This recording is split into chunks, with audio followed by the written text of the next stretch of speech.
French authorities are calling for police to enforce fines against climbers who attempt to scale Mont Blanc without proper clothing or equipment. Yeah, the move follows a series of deaths and accidents on Western Europe's highest mountain. Well, someone aware of the risks involved in climbing the peak like Mont Blanc is Tim Bradshaw, a former member of the British Army's Everest team.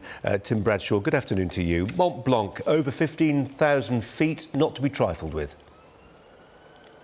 Absolutely not, Colin, no. I think when we talk about big mountains, people tend to talk about the Himalaya and they forget the Alps is just on our doorstep. And any mountain of that altitude and, of course, in that environment, always got to be taken seriously. What seems to be happening here, there are two kinds of problems, Tim. One is people who are ill-prepared. A Hungarian woman who, for instance, took her two 9-year-old twins up the mountain, got into some serious difficulties. An American man who took his 9-year-old and 11-year-old. People who have no real sense of the peril that's involved.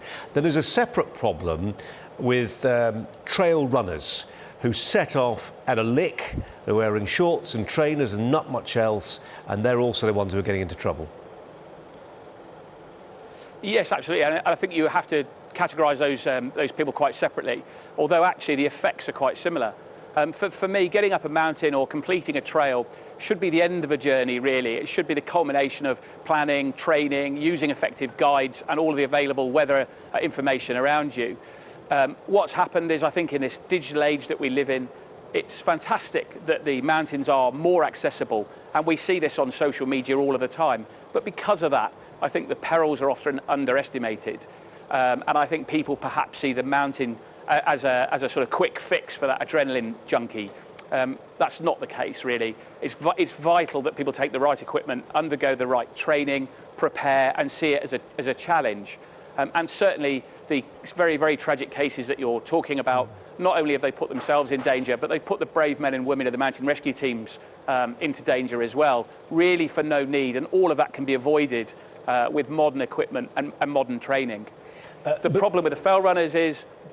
Sorry, go on. Well, all I was going to say, Tim, was that the folly that you identified, it then begs the question of how you deter it. I mean, you're saying, OK, we need to educate people.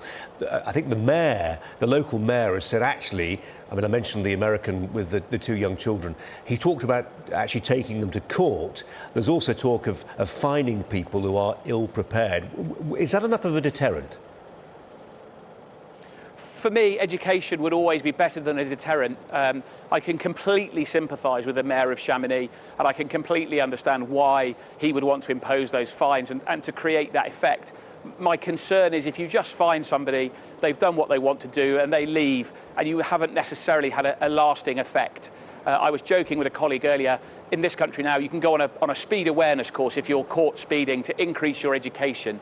And for me, in this mountain environment, if we could find a way where people are educated as to the dangers they've put themselves in so that they can then share that education and not take those same risks again, maybe that has a longer term effect on people's safety in the mountains. As I say, I completely sympathise with the mayor, but I wonder whether education has a more lasting effect on the results that we're trying to achieve.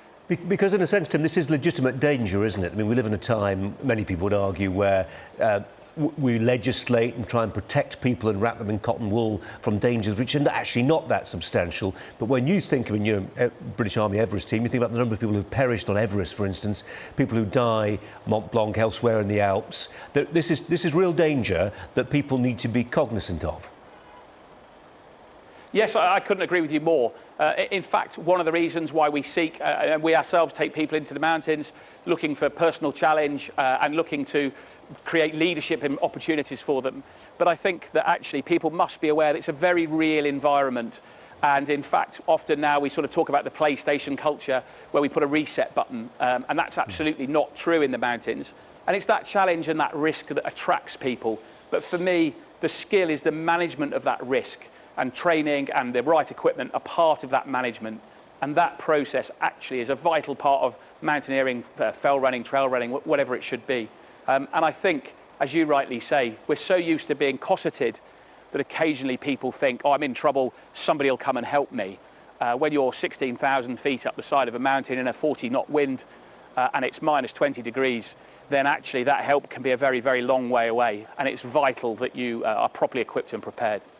Tim Bradshaw. Tim, thanks very much indeed for your time. Thanks a lot. Colin, thank you very much indeed.